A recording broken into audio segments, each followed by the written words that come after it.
After harvest, we first bring them in, we clean them with air, size them in a rotating drum. We size the chestnuts into 3 different sizes, small, medium, and large. And the small ones we say are good for snacking, especially eating just fresh. You can eat them either fresh or cooked. The medium size is a good size for roasting, and the large size is good for cooking because if you're going to hand peel a pound of chestnuts, the bigger they are, the easier they are to peel. And then they go into the hot water. We try and get them in the hot water as quickly as possible. Usually it's within 1 day of being harvested. The reason we do the hot water treatment is part of our control of chestnut weevils, which are the beetles that lay eggs in the chestnuts, and the grubs that tunnel through and ruin the chestnuts, and what people call worms.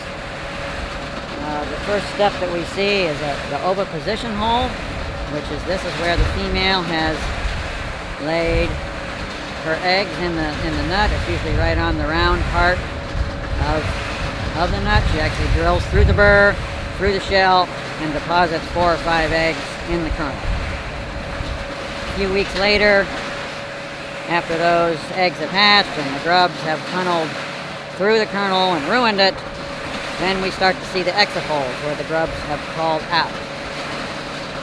We do most of our control by spraying the trees with insecticide 3 or 4 weeks before harvest, but we don't quite get them all, and so usually we have about 1% of the nuts that would end up looking like this. The hot water kills the grubs, and if we can actually kill the eggs or the grubs while they're really small, then the nut's still good. At this point, this is a nut that the graders would pick out and throw away. And here's a bin that's ready to go on the grading table. These have been through the hot water, and as they come onto the table, they're going to pick out the blossom end rot, and anything that has a mechanical that would break like that. We have anything that's split. This one was probably driven over by a vehicle. Anything that has any defect at all, we're going to pull out. We make a small percent of our crop. We dry and peel, and mostly these are the good nuts that are picked out of the hulls of the fresh nuts, and we can make these dried peeled kernels, which can be used for cooking, rehydrated like dry beans, and we also make chestnut flour or chestnut meal, which can be used in baking or cooking, or as a feedstock for brewers or distillers to make fermented into alcohol. And it has a real unique chestnut flavor that people who drink those beverages enjoy. As we're grading the dried peel kernels, and of course these were hulls of the fresh nuts to begin with, we pick out the very best ones that go to whole kernels or flour. The second best go to distiller's grade. The ones that are really too moldy for anything, we still save those, sell those to deer hunters as deer bait. The deer still love them, and so we end up with no chestnut that goes to waste.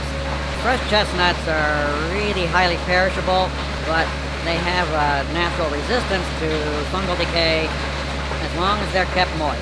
When they come off the tree, they're 50 or 60% water. If they dry down to 45% water, they lose viability, meaning they won't ever germinate. And at that point, they also lose the ability to ward off decay organisms like fungi. And so the main secret to keeping chestnuts from getting moldy is to never let them dry out. Keep them moist. We bring them in from the field. If it's dry weather and we got them waiting, we hose them down. And we put them in the cooler. We keep them wet. We hose them down and keep the surface of the kernels of the shells moist. And ironically, the best way to keep them from getting moldy is to not let them dry out.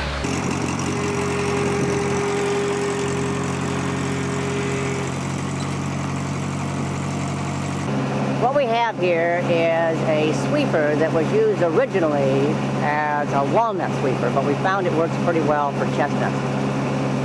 If you look at the right-hand side, it has a little paddle that goes around, and the paddle wheel picks whatever is in front of it and throws it to the side, as you can see, toward the left side as you're facing it.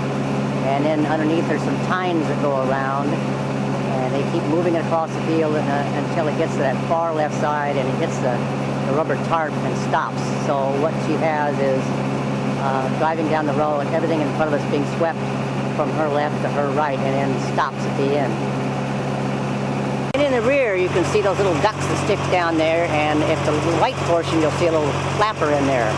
And Carolyn controls the flapper. If she opens it up, then the air comes out the back. If she closes it, then the air goes out those little side ducts. And it's quite a powerful fan. You can see it's about a 24-inch squirrel cage fan.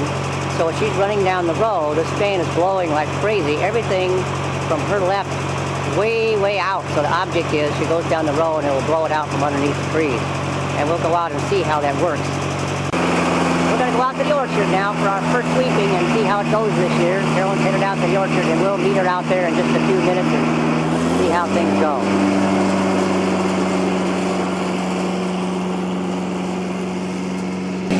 You can see what's happening here is the blower is blowing the stuff all the way out to the left side.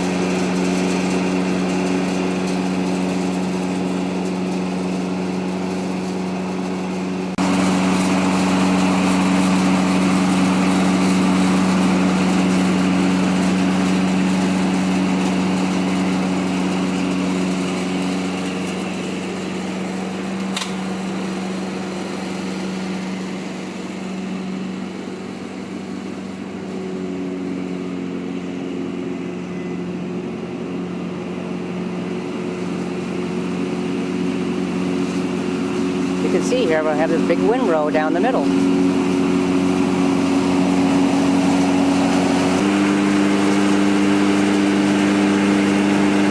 One more row. Is that clean and nice or what? It really is appealing to see that stuff picked up so nicely.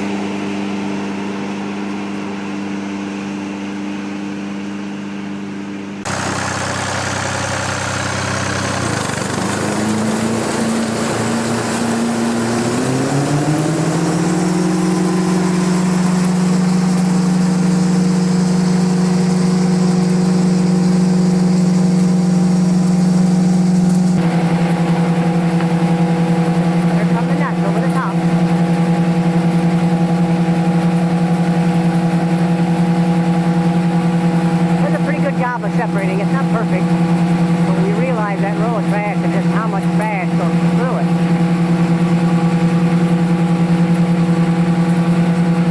It's amazing in some respects. It's just trash, trash, trash. You can see that trash coming out of there. And the nuts coming over the top. It's like a cascade sometimes.